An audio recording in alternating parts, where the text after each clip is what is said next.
കഴിഞ്ഞ ക്ലാസ്സിൽ നമ്മൾ ഓസിലേഷനെ കുറിച്ചാണ് പഠിച്ചത്. അവസാനം നമ്മൾ ആംപ്ലിറ്റ്യൂഡ് വരെ പറഞ്ഞിട്ടാണ് കഴിഞ്ഞ ക്ലാസ് നിർത്തിയത്. എപ്പോഴാണ് ഒരു ഓസിലേഷൻ കംപ്ലീറ്റായി എന്ന് നമ്മൾ പറയാം? നമ്മൾ സാധാരണ ഊഞ്ഞാലാടാറുണ്ടല്ലോ. ഊഞ്ഞാലാടുന്ന സമയത്ത് എപ്പോഴാണ് നമ്മൾ 1 എന്നെണ്ണാറുള്ളത്? ഊഞ്ഞാൽ പുറകിൽ നിന്ന് മുമ്പിലേക്ക് പോയി തിരിച്ചു വീണ്ടും പുറകിലെത്തുന്ന സമയത്താണ് അല്ലേ? എപ്പോഴാണ് ഒരു ഓസിലേഷൻ കംപ്ലീറ്റ് ആവുക? എവിടെ നിന്നാണോ തുടങ്ങുന്നത് അവിടെ തന്നെ തിരിച്ചെത്തണം. ടു ആൻഡ് ഫ്രോ മോഷൻ ഉണ്ടാവുകയും വേണം. ഉദാഹരണമായിട്ട് പറഞ്ഞാൽ ഇവിടെ 2 ചിത്രങ്ങളുണ്ട്, ചിത്രം 1ഉം ചിത്രം 2ഉം. അതിൽ ചിത്രം 1-ൽ O എന്ന് പറയുന്ന പോയിന്റിൽ നിന്നാണ് ഓസിലേഷൻ തുടങ്ങുന്നത്. O എന്ന പോയിന്റിൽ നിന്ന് തുടങ്ങി ആദ്യം ബിയിലേക്ക് പോയി, ബിയിൽ നിന്ന് തിരിച്ച് ഓയിലെത്തി, ഓയിൽ നിന്ന് എയിലേക്ക് പോയി, വീണ്ടും തിരിച്ച് ഓയിലെത്തുന്ന സമയത്താണ് ഒരു ഓസിലേഷൻ കംപ്ലീറ്റ് ആവുക. അതായത് ഓയിൽ നിന്ന് തുടങ്ങി ഒരു ബാക്ക്വേർഡ് മോഷനും ഒരു ഫോർവേഡ് മോഷനും കഴിഞ്ഞ് വീണ്ടും ഓയിലെത്തുക. ഇനി അല്ലെങ്കിൽ അതിൻ്റെ തൊട്ട് താഴെ പിക്ചറിൽ നോക്കാം. എയിൽ നിന്നാണ് തുടങ്ങുന്നത്, എയിൽ നിന്ന് തുടങ്ങി ബിയിലേക്ക് പോയി തിരിച്ച് വീണ്ടും എയിലെത്തുമ്പോഴാണ് ഒരു ഓസിലേഷൻ കംപ്ലീറ്റ് ആവുന്നത്. ക്ലിയർ ആണല്ലോ? An oscillation is completed when the body returns to its initial position in the same direction from where it started. തുടങ്ങിയ അതേ ഡയറക്ഷനിൽ എന്ത് ചെയ്യണം? അതിൻ്റെ ഇനിഷ്യൽ പൊസിഷനിലേക്ക് എത്തണം. അപ്പോഴാണ് നമ്മൾ ഒരു ഓസിലേഷൻ കംപ്ലീറ്റ് ആയി എന്ന് പറയാം. നിങ്ങൾ ഐഡിയ ക്ലിയർ ആകുമെന്ന് മനസ്സിലാക്കുന്നു. സാധാരണഗതിയിൽ നമ്മൾ ഊഞ്ഞാലാടാറുള്ളത് കൊണ്ട് നമുക്കത് വളരെ കൃത്യമായിട്ട് മനസ്സിലാവും. ഊഞ്ഞാൽ പുറകിൽ നിന്ന് മുമ്പിലേക്ക് പോയി വീണ്ടും തിരിച്ച് പുറകിലെത്തുമ്പോഴാണ് ഒരു ഓസിലേഷൻ കംപ്ലീറ്റ് ആവുന്നത്.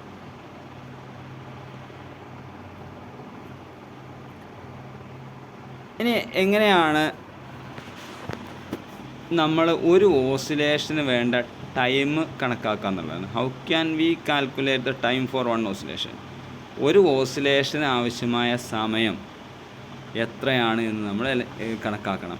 എങ്ങനെയാണത് കണക്കാക്കുക? ഉദാഹരണത്തിന് നമ്മൾ ഊഞ്ഞാലാടുകയാണെങ്കിൽ ഒരു തവണ ആടാൻ എത്ര സമയം വേണം എന്ന് നമ്മളെങ്ങനെ കാൽക്കുലേറ്റ് ചെയ്യും? ഒരു തവണ ഓസിലേഷൻ കംപ്ലീറ്റ് ആവാൻ എത്ര സമയം വേണം എന്ന് നമ്മൾ എങ്ങനെ കാൽക്കുലേറ്റ് ചെയ്യും എന്നാണ് ചോദിക്കുന്നത്.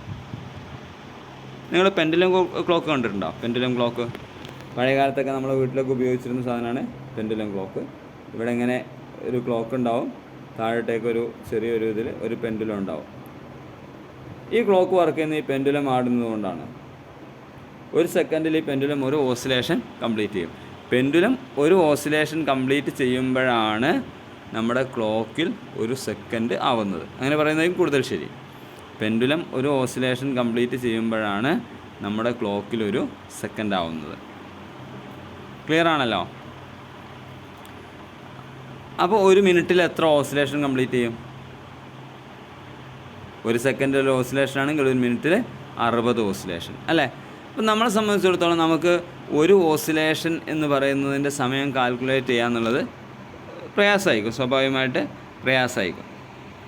കാരണം അതിന് വളരെ കുറഞ്ഞ സമയമൊക്കെ എടുക്കുക. ഒരു 30 സെക്കൻഡോ അല്ലെങ്കിൽ 20 സെക്കൻഡോ ഒക്കെ ആണെങ്കിൽ അത് എണ്ണുക എന്നുള്ളത് നമ്മളെ സംബന്ധിച്ചിടത്തോളം പ്രയാസമായിരിക്കും. അപ്പോൾ സാധാരണഗതിയിൽ നമ്മൾ ചെയ്യാറുള്ളത് ഒരു ഡ്യൂറേഷൻ, ടൈം ഡ്യൂറേഷൻ, ഉദാഹരണത്തിന് 1 മിനിറ്റ് നമുക്ക് കൃത്യമായിട്ട് കാൽക്കുലേറ്റ് ചെയ്യാൻ പറ്റിയ അല്ലെങ്കിൽ മെഷറബിളായ ഒരു ടൈം 1 മിനിറ്റ്. 1 മിനിറ്റിൽ എത്ര ഓസിലേഷൻസ് ഉണ്ട് എന്ന് നമ്മൾ എണ്ണുന്നു.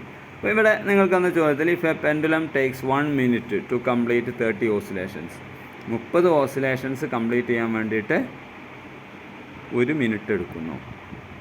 അങ്ങനെയാണെങ്കിൽ how long does it take to complete 1 oscillation?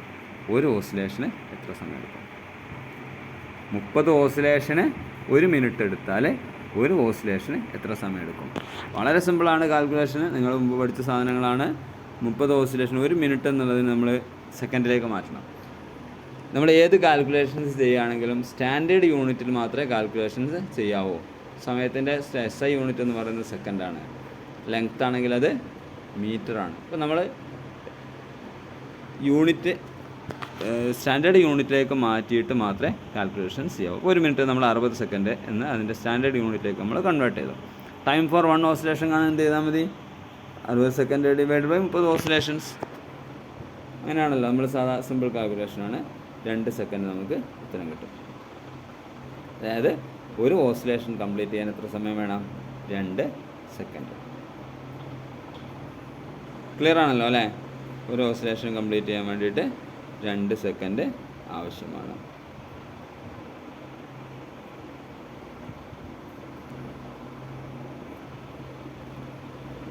ഇനി ടൈം പീരീഡ് എന്ന് പറഞ്ഞാൽ ഇപ്പം നമ്മൾ പറഞ്ഞല്ലോ, ഒരു ഓസിലേഷൻ കംപ്ലീറ്റ് ചെയ്യാൻ വേണ്ടി 2 സെക്കൻഡ് ആവശ്യമാണ്. The time taken for 1 oscillation is called period.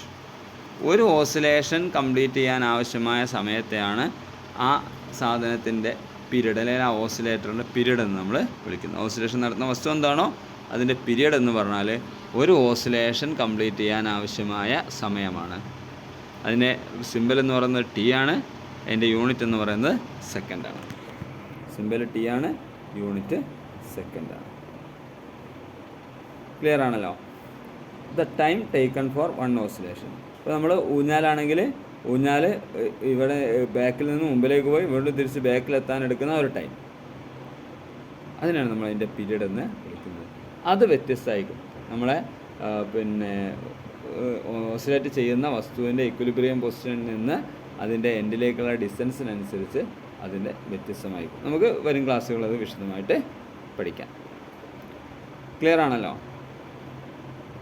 ഇനി നമുക്ക് അടുത്തത് പഠിക്കാനുള്ളത് ഫ്രീക്വൻസി എന്ന ടേമാണ്.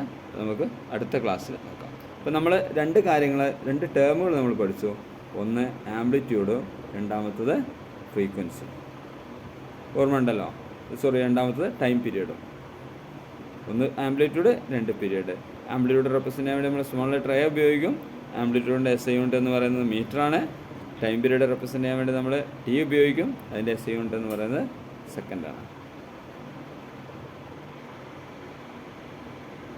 ക്ലിയർ ആണല്ലോ? ബാക്കി നമുക്ക് അടുത്ത ക്ലാസ്സിൽ കംപ്ലീറ്റ് ചെയ്യാം.